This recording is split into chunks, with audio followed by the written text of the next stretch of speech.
Assalamualaikum warahmatullahi wabarakatuh. Saya Rizaldi dari kelas HTNE dengan NPM 2021020357. Di sini saya akan mempresentasikan tentang sifat dan karakteristik hukum Islam yang ditulis oleh Bapak Hervin Yogi Pradika MHI. Sempurna artinya utuh, lengkap segalanya. Kesempurnaan hukum Islam atau syariat dapat dilihat dengan diturunkannya syariat Islam dalam bentuk yang umum dan mengglobal permasalahannya, kecuali hal-hal yang bersifat langgeng. Nas memuat prinsip-prinsip hukum terperinci, konkret, dan teknis. Misalnya masalah peribadatan, perkawinan, perceraian, dan warisan diterangkan secara terperinci. Syariat Islam dapat benar-benar menjadi petunjuk universal dengan bentuk yang umum dan global tersebut. Syariat Islam juga dapat diterima di semua tempat dan di setiap saat. Juga diharapkan hukum Islam dapat berlaku sepanjang masa. Elastis, sifat dan karakteristik hukum Islam yang kedua yakni elastis, yaitu mudah diubah bentuknya dan mudah kembali ke bentuk asal, lentur dan luas. Keelastisannya mencakup di segala bidang kehidupan manusia, baik jasmani maupun rohani, baik mengenai hubungan manusia dengan Tuhannya maupun hubungan interaksi sesama manusia. Universal berarti umum atau berlaku untuk semua orang atau untuk seluruh dunia, bersifat melingkupi seluruh dunia. Ini berarti hukum Islam ini tidak dibatasi oleh lautan maupun batasan suatu negara. Bukti yang menunjukkan bahwa hukum Islam itu mempunyai sifat universal atau tidak harus dikembalikan kepada Al-Quran. Universal hukum Islam ini dinyatakan oleh Al-Qurannya sendiri yang berbunyi, dan tidaklah kami mengutus kamu melainkan untuk menjadi rahmat bagi semesta alam. Al-Quran surat Al-Anbiya ayat 107.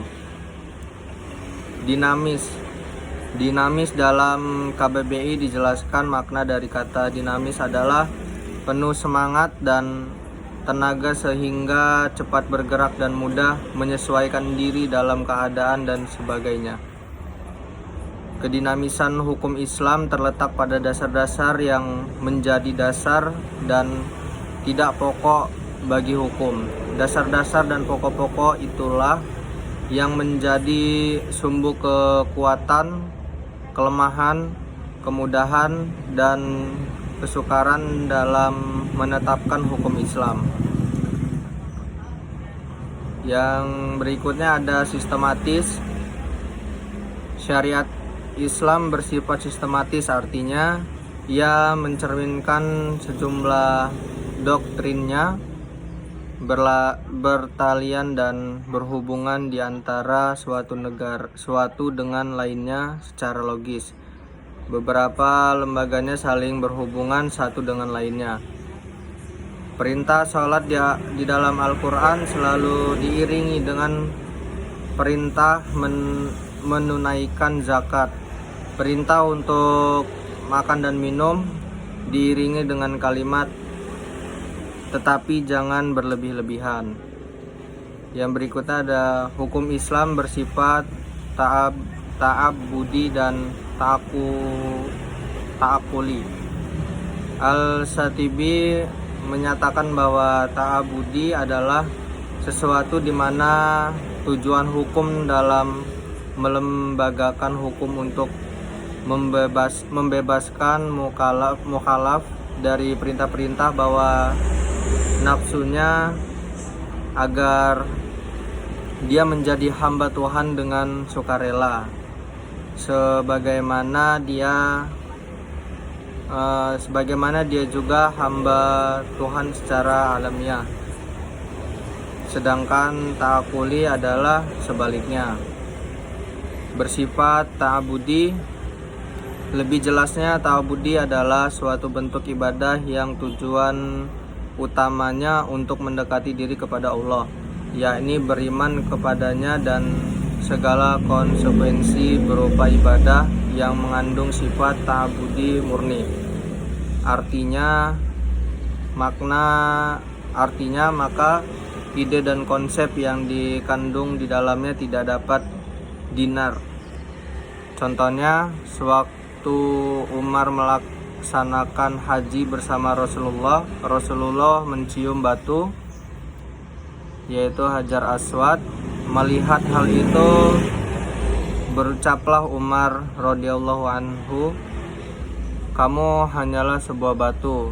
Jika aku tidak melihat Rasul menciummu, niscaya tidak akan aku melakukan hal ini." Bersifat ta'akuli yang kedua, yakni ta'akuli berbentuk dalam bidang muamalah.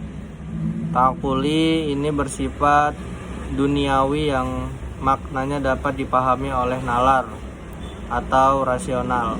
Maka manusia dapat melakukannya dengan bantuan nalar dan pemikiran manusia. Sekian presentasi dari saya, kurang lebihnya saya mohon maaf. Wabillahi taufiq wal hidayah. Wassalamualaikum warahmatullahi wabarakatuh.